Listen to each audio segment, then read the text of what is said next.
Hi, it's Rick Prescott here talking about my book, Save the Beatles. In this video, I want to give you an introduction to the appendix. It's a very long section of the book. I'm going to grab hold of it here and show you that there's the appendix. And it's a lot of information, some charts, there's content, but it also basically is designed so that you can use it functionally to either answer your own questions or do your own experiment with the Beatles tracks.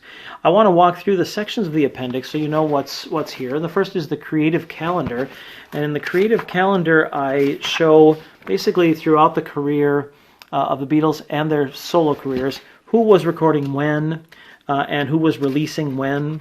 This is to help understand the rhythms by which the recording took place and the rhythms by which the releases took place later on. And that helps you learn a little bit about what the timing would have been of potential releases in the 70s had they been actually doing that. That leads to a Fusion era summary where you can get, based on looking at that calendar, how the solo era might have been separated into sections, which then each became a fused album. Next section is called the Distilled Core Studio Releases, and without getting too deep into the weeds here, the idea is to burn off all the excess. It's not a discography. I'm not creating a discography which shows all of the releases that somebody had, but I'm more interested in the new music, when the new music was created, when the new music was released. So I look at all of the releases of the Beatles and I sort them into two categories, core and extended.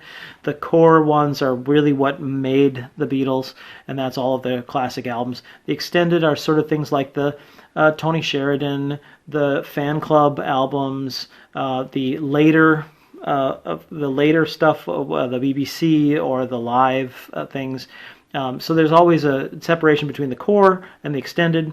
And then I distill those down to only the releases which contained new music, so that it's possible to see the actual path that the music creation took along the way.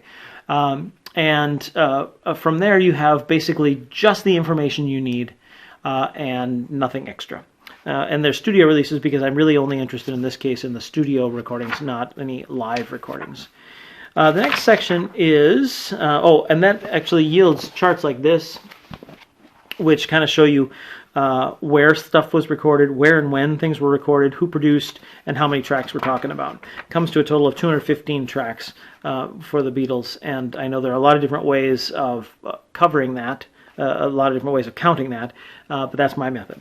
There's a summary then of all the releases that shows chronologically when new music came out during that period of time.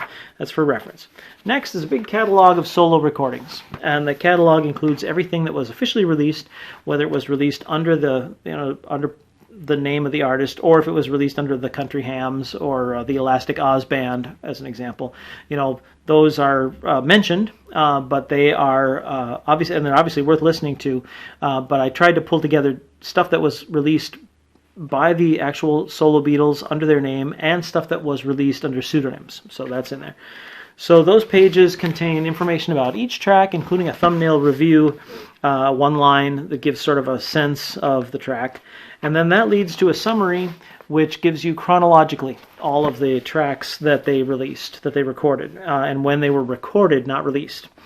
So that if you decide you want to set up your own Fusion era, you could actually know which tracks would be in that era. Next section in the appendix is certified sales, in which I look at the albums and see how they have been certified by the RIAA, or in the UK there's the British Phonographic Industry, and those are sales certifications, and eventually you get a ranking of how the various albums actually did literally in sales. And to complement that, I do something called chart scoring. And in the chart scoring, I actually look at the various sales charts, which aren't technically sales charts. They're more like popularity charts, because the most popular album this week probably sold more or less than the most popular album last week. So they're more about popularity than they are about sales. And that eventually gives a ranking for all of the albums during the solo, well, actually not just the solo era, but the classic era and the solo era. So you can kind of see which ones were most popular with the public. And finally, there's a section called Beatles Recordings. And this is detailed information about each Beatle recording, which I needed in order to figure out how they moved through their recording process. So I catalog which tracks George Martin played on. I catalog which tracks had all 4 of the Beatles playing on it, which had less or various different combinations, which ones had outside musicians playing on them. And I also track, in the case of the Lennon-McCartney written songs, which one wrote the most, John Lennon or Paul McCartney, because each of them gave interviews where they essentially worked through the whole catalog, and those interviews, John's and Paul's, agree way more than they disagree. So yeah, there are a few disputed tracks in there, but for the most part it's pretty easy to tell. John Lennon wrote the whole track here, Paul McCartney wrote the whole track there, they wrote this track together, nose to nose, and then there are shades of gray in between that based on their comments. That helps track how that partnership evolved over time.